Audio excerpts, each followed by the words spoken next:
وہ ایک سنہری شام تھی جب شہزادی عنایا، شہزادی سونیا اور ان کی سہیلی شمیلہ سب محل کے باغیچے میں خوشگوار موسم کا مزہ لے رہی تھیں۔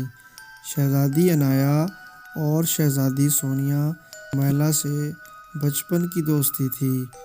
یہ تینوں ایک دوسرے سے بے حد پیار کرتیں اور ہمیشہ ساتھ ساتھ رہتی تھیں۔ اس شام وہ سب باغیچے میں بیٹھی مختلف موضوعات پر باتیں کر رہی تھیں کہ اچانک ایک خوبصورت پرندہ ان سے کچھ فاصلے پر آ کر گرا۔ ان تینوں نے جب اس کے پاس جا کر دیکھا تو معلوم ہوا کہ وہ زخمی ہے۔ انہوں نے پرندے کی مرہم پٹی کی اور اس کے لیے چھوٹا سا گھونسلہ بنا دیا تاکہ وہ اس میں آرام سے رہ سکے۔ پرندہ آہستہ آہستہ ٹھیک ہو گیا۔ وہ سب بہت خوش تھیں۔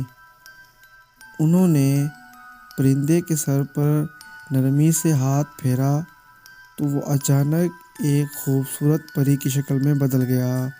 وہ تینوں بہت حیران ہوئیں، مگر پری نے انہیں کہا کہ انہوں نے اس کی دیکھ بھال کی ہے، جس کے بدلے وہ ان کو ایک تحفہ دینا چاہتی ہے۔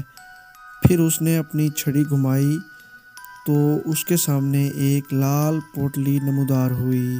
جب اس نے اسے کھولا تو اس میں سے 3 خوبصورت سی چمکتی دمکتی ہیرے کی انگوٹھیاں نکلیں، جو اس نے ان تینوں میں تقسیم کر دیں اور کہا کہ جب کبھی مدد کی ضرورت ہو تو انگوٹھی کو اپنی مٹھی میں بند کر لیں تو وہ فوراً وہاں مدد کے لیے حاضر ہو جائے گی۔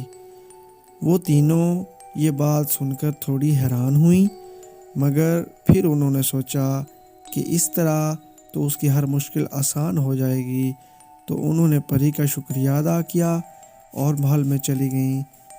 دن یوں ہی گزرتے گئے اور تینوں پکی سہیلیاں 21 سال کی ہو گئیں تو ان کے والدین کو ان کی فکر ستانے لگی۔ فکر کیوں نہ ہوتی، کیونکہ ان کے ملک کا رواج کچھ یوں تھا کہ اگر کسی بھی لڑکی کی عمر 21 سال کی عمر تک شادی نہیں ہوئی تو اسے 1 سال تک ملک کے سب سے پرانے جنگل میں، جہاں ہر طرح کا جانور اور ہر طرح کے کیڑے مکوڑے پائے جاتے ہیں، چھوڑ دیا جاتا۔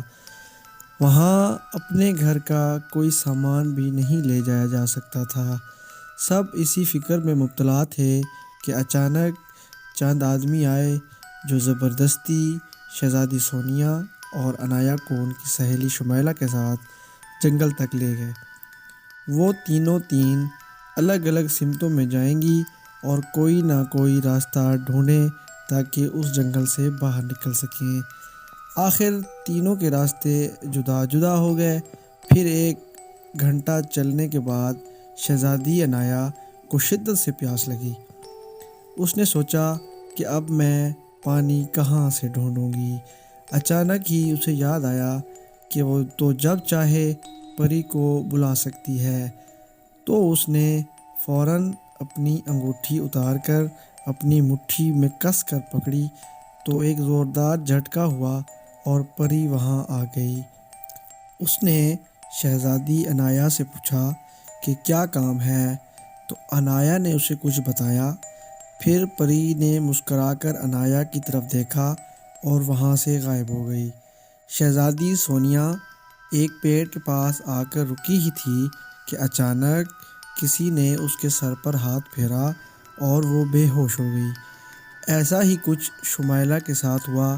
پھر اچانک شمیلہ اور سونیا کی آنکھ کھلی تو انہوں نے دیکھا کہ شہزادی عنایا کھڑی مسکرا رہی تھی اور وہ لوگ جنگل کی بجائے اپنے محل کے ایک کمرے میں تھیں۔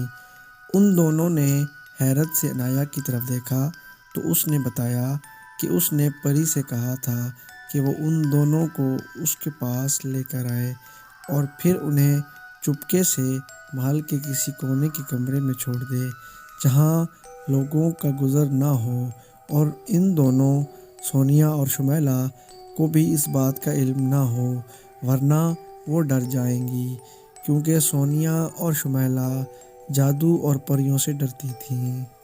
پھر پری مزے مزے کے کھانے لے کر حاضر ہوئی۔